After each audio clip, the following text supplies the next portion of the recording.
Hello everyone. Today we will discuss about Agrobacterium mediated gene transfer. कैसे agrobacterium tumefaciens dicot plant में crown gall का formation करता है, tumour cause करता है, उसके बारे में हम डिस्कस करेंगे। तो हम इसका बेसिक इंट्रोडक्शन देखते हैं एग्रोबैक्टीरियम ट्यूमीफेशियंस का।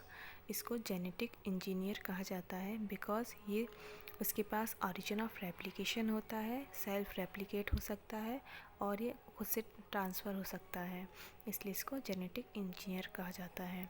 इसकी शेप की बात करें तो जो बैक्टीरिया होता है वो रॉड शेप्ड होता है, ग्राम नेगेटिव बैक्टीरिया होता है और जो सॉइल है उसमें ये प्रेजेंट होता है। इसका जो होस्ट होता है जिसमें ये क्राउन गॉल का फॉर्मेशन करता है वो डाइकोट प्लांट होते हैं। मान लीजिए ये बैक्टीरिया है, बैक्टीरिया में अपना ओन जेनेटिक मटेरियल प्रेजेंट होता है। इसके अलावा जो एक्स्ट्रा क्रोमोसोमल डीएनए प्रेजेंट होता है उसको हम बोलते हैं प्लाज्मिड। इन इसमें एग्रोबैक्टीरियम ट्यूमीफेशियंस में इसको बोलते हैं TI plasmid, tumour inducing plasmid. Plasmid क्या होते हैं, जो एक बैक्टीरिया में क्या करेंगे, एक्स्ट्रा कैरेक्टर गेन करवाते हैं, उसकी सर्वाइवल में हेल्प करते हैं। अगर प्लाज्मिड को वहाँ से हटा दिया जाए या प्लाज्मिड डिग्रेड हो जाए तो बैक्टीरिया है उसकी डेथ नहीं होगी। एग्रोबैक्टीरियम की काफ़ी सारी डिफरेंट स्पीसीज़ हैं जो कि डिजीज़ कॉज करती हैं। एग्रोबैक्टीरियम ट्यूमीफेशियंस ये क्राउन गॉल का फॉर्मेशन कराती है डाइकोट प्लांट में। एग्रोबैक्टीरियम राइजोजिनस ये क्या करती है, हेरी रूट डिजीज़ कॉज करवाती है। एग्रोबैक्टीरियम वाइटिस ये ग्रेप्स में गॉल का फॉर्मेशन करवाती है। एंड एग्रोबैक्टीरियम रूबी ये शुगर केन में गॉल कॉज करवाती है। ये एग्रोबैक्टीरियम की स्पीसीज़ हैं। नेक्स्ट हम इसका बेसिक देखते हैं कि कैसे क्राउन गॉल कॉज करता है, डिटेल हम बाद में देखेंगे। मान लीजिए एक हेल्दी प्लांट है जहाँ पे सॉइल में बैक्टीरिया प्रेजेंट है। प्लांट में क्या हुआ, वुंड हुआ तो यहाँ से कुछ कंपाउंड सीक्रेट होगा जिससे क्या करेगा, बैक्टीरिया सेंस करेगा, आगे क्राउन गॉल का फॉर्मेशन करेगा। टीआई प्लाज्मिड के बारे में हम देखते हैं। टीआई प्लाज्मिड में टीडीएनए प्रेजेंट होता है एंड ये इसमें टीडीएनए में अलग अलग रीजन प्रेजेंट होते हैं एंड इस पूरा जो है ये इसको टीआई प्लाज्मिड बोलते हैं जिसमें कि टीडीएनए प्रेजेंट होता है। यहाँ पे वायरुलेंस जीन प्रेजेंट होंगी, ऑराई प्रेजेंट होता है and opine catabolism region present होगा। विरुलेंस जीन क्या करेगा, ये खुद ट्रांसफ़र नहीं होते हैं पर जो टीडीएनए है उसका ट्रांसफ़र करवाने में हेल्प करते हैं। और आई ऑरिजिन ऑफ रेप्लिकेशन, वो क्या करेंगे, जब बैक्टीरिया रेप्लिकेट होगा तो और आई सी से होगा, रेप्लिकेट के लिए रिस्पॉन्सिबल होता है रेप्लिकेशन के लिए। टीडीएनए की बात करें, टीडीएनए में ये लेफ़्ट साइड प्रेजेंट है तो इसको बोलते हैं हम लेफ़्ट बॉर्डर, और ये राइट साइड प्रेजेंट है तो इसको बोलते हैं हम। इसमें ऑक्सिन और साइटोकाइनिन ऑन्कोजीन्स प्रेजेंट होती हैं, ये क्या है, ग्रोथ हार्मोन है। और ओपाइन सिंथेसिस जीन क्या करवाएंगी, ये नाइट्रोजन, कार्बन और एनर्जी सोर्स जो प्रोवाइड करती हैं। जब बैक्टीरिया प्लांट सेल में जाएगा तो उसे एनर्जी की रिक्वायरमेंट होगी तो उसके लिए सोर्स का काम करेंगी opine synthesis gene. Opine synthesis क्या करेंगे, ओपाइन डिफरेंट टाइप के होते हैं, ये स्पीसीज स्पेसिफिक होते हैं, जैसे नोपेलाइन, ऑक्टापाइन, एग्रोपाइन। अगर किसी बैक्टीरिया में ओपाइन में नोपेलाइन प्रेजेंट है, ओपाइन टाइप का जो नोपेलाइन प्रेजेंट है तो उसको बोलेंगे नोपेलाइन टीआई प्लाज्मिड। अगर ऑक्टापाइन प्रेजेंट है तो उसको ऑक्टापाइन टीआई प्लाज्मिड। अगर एग्रोपाइन प्रेजेंट है तो उसको हम एग्रोपाइन टीआई प्लाज्मिड बोलेंगे। यहाँ पे जो लेफ़्ट बॉर्डर और राइट बॉर्डर है, मान लीजिए यहाँ पे ये राइट बॉर्डर है तो यहाँ से ही जो डीएनए का ट्रांसफ़र होता है वो इसी 5 प्राइम एंड से स्टार्ट होता है। तो यहाँ से भी जो टीडीएनए का ट्रांसफ़र स्टार्ट होगा और 3 प्राइम पे ये लेफ़्ट बॉर्डर प्रेजेंट होता है। तो जो राइट बॉर्डर है वो नेसेसरी है टीडीएनए के ट्रांसफ़र के लिए। अगर राइट बॉर्डर को हम हटा दें या उसका डिलीशन कर दें तो फिर ये टीडीएनए का ट्रांसफ़र नहीं हो पाएगा और क्राउन गॉल का फॉर्मेशन नहीं होगा। यहाँ पे डिफरेंट टाइप के विरजिन प्रेजेंट होते हैं जो क्या टीडीएनए के ट्रांसफ़र करवाने में हेल्प करेंगे। ये बैक्टीरिया में प्रेजेंट होते हैं। विर ए मतलब ये क्या होगा, जब प्लांट में बुन क्रिएट होता है तो वहाँ से जो कंपाउंड सीक्रेट होगा उसको सेंस करता है, ये रिसेप्टर की तरह वर्क करेगा। खुद का काइनेज है, क्या करता है, खुद का ऑटो फॉस्फोराइलेशन करेगा, फिर आगे विरजी का फॉस्फोराइलेशन करके विरजी को एक्टिव करता है। ये 2 कंपोनेंट सिग्नलिंग पाथवे पर काम करेगा।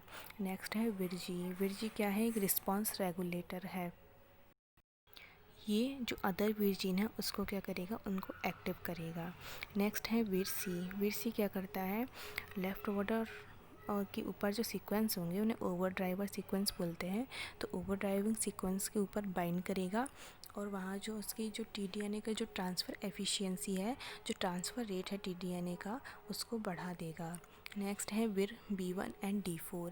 ये क्या करते हैं? जब टीडीएनए का ट्रांसफ़र होता है तो बैक्टीरिया से प्लांट सेल में जाने के लिए तो वहाँ पे एक चैनल बनाते हैं जिसको हम टाइप 4 सिक्रेटरी सिस्टम कहते हैं, जिसे यहाँ पे T4SS करके लिखा हुआ है। जिसे टाइप 4 सिक्रेटरी सिस्टम कहते हैं, जिस चैनल के थ्रू जो टीडीएनए है वो ट्रांसफ़र होता है प्लांट सेल में।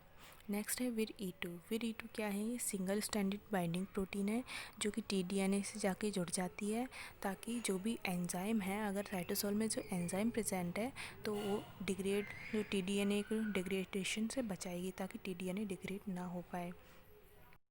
नेक्स्ट है विर E1।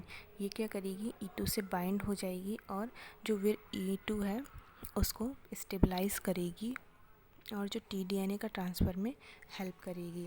नेक्स्ट है विर F। ये क्या करती है? जो प्लांट सेल में कुछ फैक्टर होंगे जो क्या जो बाहर से आए हुए टीडीएनए को हॉरिजन समझेंगे, तो उसको क्या करेंगे?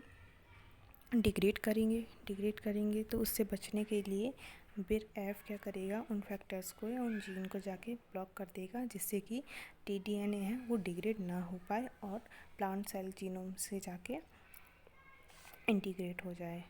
विर D1 का फंक्शन है, ये एंडोन्यूक्लियस की तरह वर्क करेगा।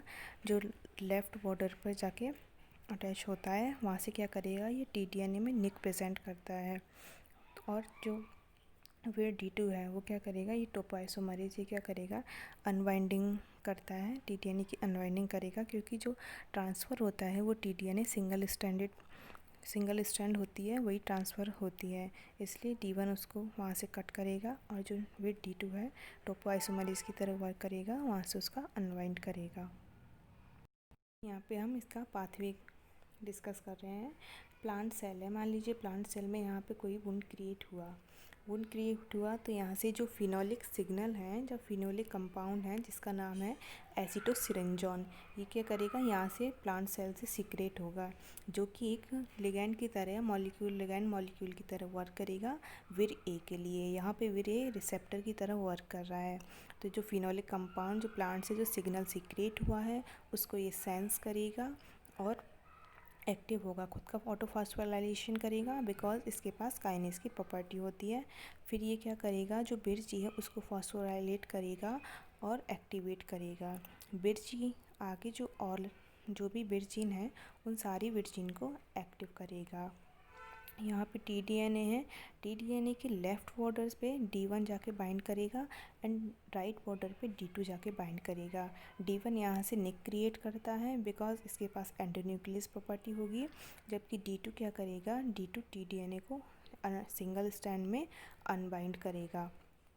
यहाँ पे विर E2, विर E3 एंड विर F ये भी जीन्स प्रेजेंट होती हैं। यहाँ से जब D1 कट कर देगा तो सिंगल स्टैंडर्ड में फॉर्म आ जाएंगी। तो 5 प्राइम पे D2 बाइंड करेगा राइट बॉर्डर से।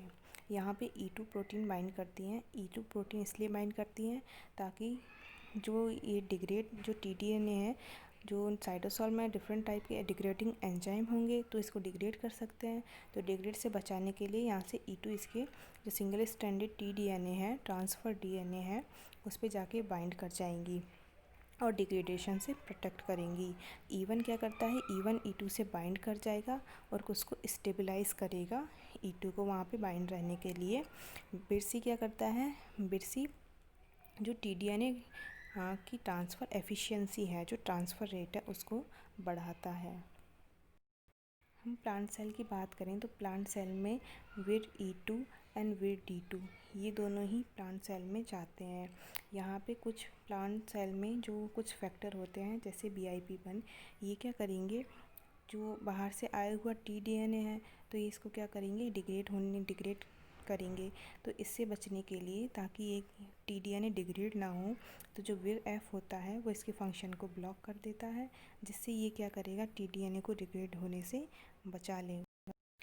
टीडीएनए का ट्रांसफ़र के लिए मतलब प्लांट सेल में जाके ये बैक्टीरिया प्लांट सेल में जाएगा, उसके लिए यहाँ पे विर V1 एंड विर D4 क्या करेंगे, चैनल क्रिएट करते हैं, चैनल बनाते हैं, जिससे ये टीडीएनए का ट्रांसफ़र होता है। अब यहाँ पे जो विर एफ है वो क्या करेगा, VIP के फंक्शन को ब्लॉक कर देगा, VIP के फंक्शन को ब्लॉक कर देगा, तो ये इसको डिग्रेड नहीं कर पाएगा, तो ये जाके प्लांट का जो जीनोम है उससे जाके इंटीग्रेट हो जाएंगे। यहाँ पे विर जो D2 है एंड विर E2 है, ये क्या करेंगे, इनके पास NLS होता है, मतलब न्यूक्लियर लोकलाइजिंग सिग्नल प्रेजेंट होता है, जिसके थ्रू ये न्यूक्लियस में जाते हैं, वहाँ पे प्लांट जीनोम के साथ इंटरेक्ट कर जाएंगे। प्लांट जीनोम रेप्लिकेट करेगा, ट्रांसक्रिप्शन करेगा, ट्रांसलेशन करेगा। उसके बाद क्या, यहाँ पे जो ऑक्सिन और साइटोकाइनिन जीन प्रेजेंट होंगी वो क्या करेंगी, वो भी रेप्लिकेट होंगी, ट्रांसक्रिप्शन ट्रांसलेशन होगा, और वहाँ पे एक्सेसिव ग्रोथ शो करेंगी, बिकॉज प्लांट में खुद के पास ऑक्सिन और साइटोकाइनिन होता है ग्रोथ के लिए। अब यहाँ पे और साइटोकाइनिन और जो ऑक्सिन प्रेजेंट है वो बार बार एक्सप्रेस होगा, तो वहाँ पे एक्सेसिव ग्रोथ होगी, और प्लांट में हर डिफरेंट पार्ट में ट्यूमर का फॉर्मेशन हो जाएगा, क्राउन गॉल का फॉर्मेशन हो जाएगा। पाथवे को वापस से रिवाइज करते हैं। सबसे पहले प्लांट में वुंड क्रिएट हुआ, वुंड से कुछ कंपाउंड सीक्रेट हुए जिसको एसिटोसिरिंजॉन बोला जाता है। एसिटोसिरिंजॉन ये एक मॉलिक्यूल या लिगेंड की तरह वर्क करेगा विर ए के लिए। विर ए एक रिसेप्टर है, वो क्या करेगा, विर जी को एक्टिव करेगा। विर जी को एक्टिव करने के बाद विर जी ऑल जो विर जीन है उनको एक्टिव करेगा। उसके बाद D1 यहाँ से क्रिएट करेगा, D2 उसको अनबाइंड करेगा, ये टीडीएनए सिंगल स्टैंडर्ड फॉर्म में आ जाएगा। अब प्लांट बैक्टीरिया को प्लांट सेल में ट्रांसफ़र होने के लिए यहाँ पे विर V1 एंड विर D4 हैं, वो क्या करेंगे, चैनल क्रिएट करेंगे, चैनल बनाएंगे, जिसे टाइप 4 सिक्रेटरी सिस्टम बोलते हैं।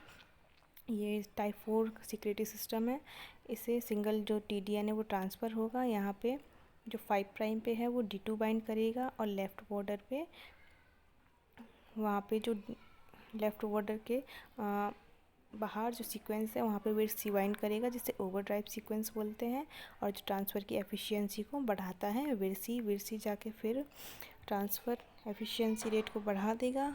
ये सिंगल स्टैंडर्ड जो टीडीएनए वो प्लांट सेल में आ जाएगा। यहाँ पे D2 और E2 के पास NLS होता है, NLS होता है जिसके थ्रू न्यूक्लियस में जाते हैं। तो न्यूक्लियस में यहाँ पे प्लांट के कुछ फैक्टर सीक्रेट करते हैं, कुछ जीन होते हैं जो क्या करते हैं, जो प्लांट से आए हुए टीडीएनए को डिग्रेड करना चाहेंगे, पर यहाँ पे जो बैक्टीरियल सेल से जो विर एफ आया है वो इसको ब्लॉक कर देगा, इसकी एक्टिविटी को, जिससे ये टीडीएनए को डिग्रेड नहीं कर पाएगा, तो ये जाके प्लांट जीनोम में इंटीग्रेट हो जाएगा और क्राउन गॉल का फॉर्मेशन करेगा। Thank you.